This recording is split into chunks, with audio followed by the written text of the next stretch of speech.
detailed report. Now, so what we normally do is we have the timer come last, because even the general evaluator, he has a time. So he cannot go on blabbering and blabbering and blabbering, understand? Right? So I don't know how you would like to do it in your club, but at our club, we normally have the timer last. So he also indicates to the general evaluator, please stop. What normally happens at most community clubs is that the general evaluator goes on and on.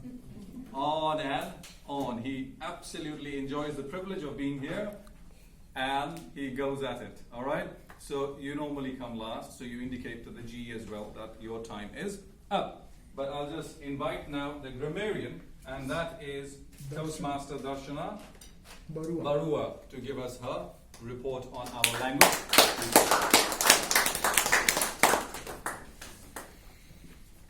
Alrighty, we've got some additional role players here, I guess, activities. So we have a listener, right? Yeah, we have a listener. Okay, The so listener is the same thing as your Heart Master. Alright, great. So we have a listener, or the Heart Master, and she is Toastmaster, Arpita. You're definitely paying attention. Good. Alrighty, so I think we have one more person here. Body language evaluation. Yeah? Oh, that's very good. You guys are, that's good. So the other good thing about Toastmasters is that each individual gets a role to play. So sometimes we might overlap other people's roles. So in body language, a good thing to observe would only be body language. You know, your gestures, the way you move your hands, your eye contact, your disposition, which means, you know, how disposed you are at the stage, the rolling, all right, and pitching. So these are some of the things that you would want to particularly look at versus looking at the mode of delivery. The mode of delivery, the evaluators will take care of, but body language is something that you would take care of. If someone, like she was speaking, so someone else would have been the evaluator then. Yeah, ideally somebody else. Someone else. Yeah. But that person will also be called in this on the stage? No. No? That you can privately let her know that, you know, you spoke like this or you spoke like that. Okay. But the good thing is that even if you didn't do it, you probably would take the role in the next meeting, and then you would evaluate her on her body language. So she might miss one evaluation because she's taken the role on that particular day, but she won't miss the other evaluations. Okay, good. So in the interest of time, I'll just quickly call the timer so he can give his report, and then we'll move into the election results immediately after. Right?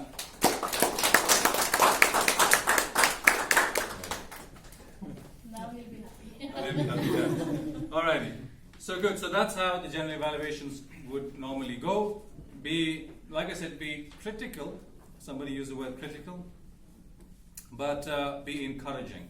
That's the most important thing. This is your stage. This is your world. You've chosen a very interesting vocation and hobby for yourselves. This is a community where you would be introduced to more than 30,000 people in the whole of District 41. I think there are more than 30,000, Ajay? Yeah. 30,000 people. Please do not restrict yourselves to only a corporate club at Exceedance, but go out of your way to participate in meetings at other clubs as well. If you're already a Toastmaster at your corporate location, you would most certainly and very gladly be invited to other places to speak or to participate as a role player. Go out, meet people. You're at a fantastic age as well, I would assume, and probably in that time of your career as well, that if you did improve this, you would automatically get yourself propelled to much higher goals in life. All right? So use the platform. Make the best of it. Whenever I go for demo meetings, I tell a story of the stone soup. Sumbul, have you heard the story of the stone soup? The name sounds familiar. Okay, great. It's a human resource story. You must have heard of Who Moved My Cheese? Yeah. Yeah. So in a similar vein, it's normally given and retold to new hires. I know you're not new hires at Exceedance, but you're definitely new to the concept of Toastmasters. All right, it's an old German folk story, where a gentleman comes by, a beggar, and knocks at the door and says, "Can I have some food?" And the lady says, "Well, there's actually nothing left, but you could probably try at the next house." So he said, "Well, I've got a very magical stone in my pocket, and I'd like to make some stone soup with it." And she said, "Okay, that's possible. That's possible."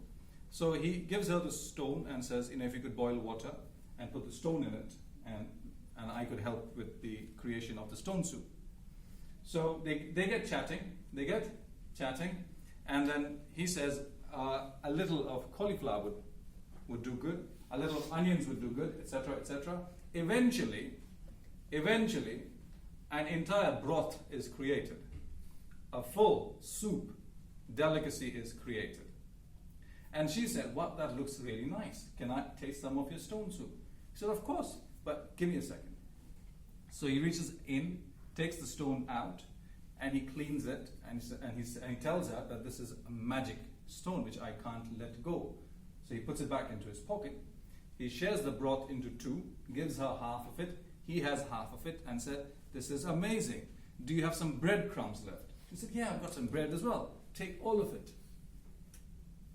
And she said, "You made such amazing soup. I'll share it with my husband when he returns as well."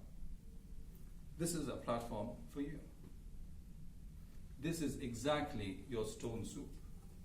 You can be a great speaker, a great orator. You could possibly be anything. But the foundation is English. And the foundation is smartness. Because anything can be created out of nothing. And the ability to speak is something that you put into your hands and into your palms. Take it seriously, and you will become great speakers. Thank you very much for your time. You had a wonderful meeting. Have better meetings with every meeting, and you'll be a great Toastmaster one day. Probably even an excellent DTM.